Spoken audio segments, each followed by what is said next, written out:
Welcome! My name is Garland Colson, Captain Time, and today I'm going to talk about how to use productivity metrics to improve the productivity of your employees, how to get them to step out into the spotlight and get them to really shine. So what the heck is a productivity metric? It's really just a way of assigning a number, assigning a quantity to the kinds of things that your team is doing so that you have a way of judging it. So they call these key performance indicators or KPIs. So why are these important? Well, I'll just use a little bit of an example here to illustrate. Let's say you've got two staff members. One is named Martin and one is Susan. Martin works late every night, works incredibly long hours, but Susan goes home on time to be with her kids. So who is more productive? I mean, traditionally, the assumption would be that the guy who works late is the guy who's doing more work, and the person that goes home on time is being lazy. But time spent is not equal to productivity.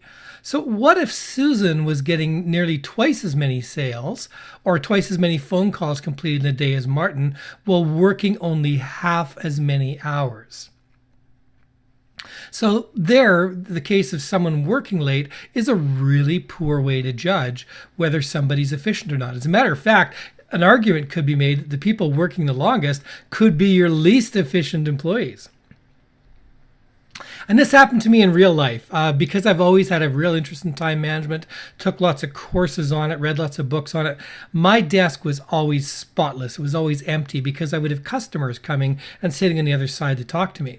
My coworkers would have a stack of file folders on their desk. And I didn't want my customers to see that. I thought that was messy. It would look like I was disorganized. I thought my clients might worry that, if I had a stack like that, won't their application just get, lost in that shuffle? So I had an entirely clear desk. My coworkers had all these files stacked on top. My supervisors assumed I had less work, so they kept assigning me more and more work, even though I was number one in sales. So I had the same amount of work or even more work than other people. But what I did was I kept it all in my credenza, and I just recorded my daytime or what I was going to work on next.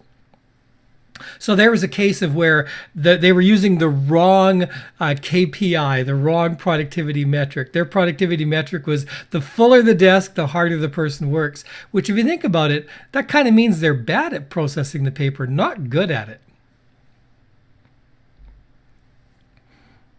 So let's start talking about measuring and why it's important. Now, when you start to measure anything in your organization, it gets more focus.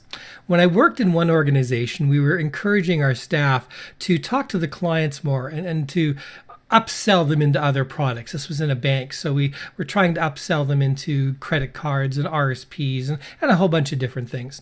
So I set up a really big board downstairs in the lunchroom with all my staff's name on it, and I recorded the numbers each week of how many Visa applications they'd had, how many RSPs, and these kinds of things. And the moment I put it on the board, the sales jumped because we could see the sales before and after because people would focus on it. And one day I had one of my staff members was looking at the board and she was muttering to herself because she was in number 2 position and just couldn't seem to catch the number 1 person. I said, Diane, do you realize that you only work 2 days a week? This person works 5 days a week. So in my mind, if we were to multiply that out by the number of days, you're number 1. She goes, really? I said, yes, you're number 1. I said, you're only working 2 days a week. So, and yet she was in second spot overall. So she was phenomenally productive. But if we were measuring it by how many hours she worked, she wasn't, but she was incredibly productive. If I'd had her working 3 days a week, she'd have probably beaten the person in the number 1 spot. So why don't more offices do this? Why doesn't everybody get this? And why doesn't everybody start, measuring this way? Well, most managers often don't really know what each individual staff member does. They haven't necessarily done all their jobs, or the jobs may have changed since they did them. And no one's really worked out what the clear outcomes should be. We kind of get into work, we get told to work, and we get trained by somebody who may not even be doing the work properly in the first place. So nobody's really figured this out. Nobody's really worked it out. What are the clear outcomes and what are the clear activities to achieve these outcomes? So how do we do this? So the first step to set a metric is to say, what is the output we want? Do we want more sales? What is it we want to do? Do we want higher customer satisfaction? So that's the first thing, is what is that output we want our team to provide to us? Number two, we need to say, how is it we're going to measure those results? So we need to put measurement systems in place so we can easily tell if they're achieving it or not.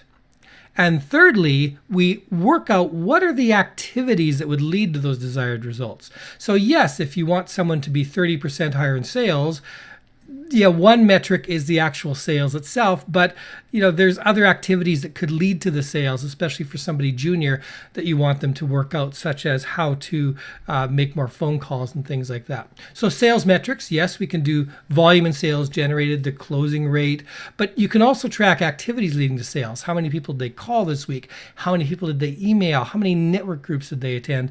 And the hope is that as they gain in ability, that these activities will lead to sales. So what about efficiency? You can track how many tasks they process, the average time to complete the tasks, the delivery on time. And this kind of metric is useful too, because if you know how long a task takes for everybody else, you can find those people who are struggling with completing the task and provide them with more training, or if they're not the right person for the job, you can make changes.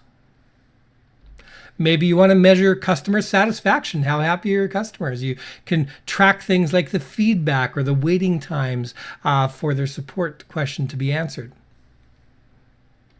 Perhaps you want to track, is our training working? You can track how many training courses each person's completed, if there's an improvement in their skills. You can do knowledge and skills testing to say, did this training actually work?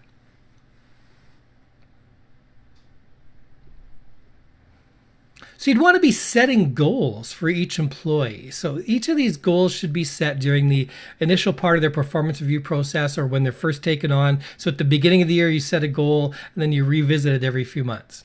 They should be specific for each employee. They must be measurable and controllable. So this must be something where the employee could really make a difference, where hard work will result in the results. And I'll give you an example. One person that I knew worked in a bank, and she had really high sales numbers, but the branch she was in, people were moving out of the area. It was just a really depressed economically area, and she could never meet these sales targets. Then she ended up moving to a suburb, which had a lot of people moving out to it, a lot of growth going on, and she demolished the target. She was number one in that particular branch. So yet her sales skills and efforts were probably the same in both places, but in one place, they hadn't determined with the sales targets that this is actually a declining market. So they hadn't taken that into account. These goals have to be communicated to the employee. The employee has to know about them. You can't measure a goal at the end of the year, say, well, you didn't meet your goals. And they go, what goals? I didn't know what I was being measured on. You want to focus on a few key goals. Rather than focusing on 50 different small little trivial goals, you're better off with 3 to 5 main ones you want them to focus on. And these would be the ones that would really have the most impact. And this may fail the first time you try to do it, so you're going to have to continually adapt. So beware of circumstances that skew results. I talked before about changes in the local economy that might make it hard to get the sales. A single large project, let's say one really big sales hit for the year, you're number one in sales, but you've actually sold half as many clients as everybody else. So yes, it's great that you got that big number, but you want to find ways to replicate that big number and not rest in your laurels for the rest of the year.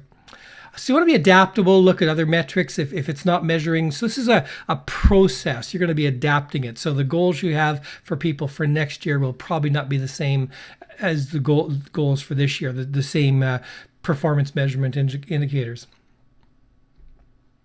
So how do we track all this stuff? Well, it depends on what the numbers are or how you're doing it. Spreadsheets are a great way because spreadsheets can track almost anything. If you have a good task management system in your organization, and you really should, you can track it quite easily through those. If you're tracking things like customer satisfaction, then you can track this through support ticket systems. So you want to make these metrics part of your culture. New hires need to know this is how they're going to be measured. Regular interviews, you need to interview people, check it every month, check every few months, and let them see their progress towards their goals and touch base with them. And you want to tie rewards to metrics as well. Don't just give somebody a raise because they've been there the longest.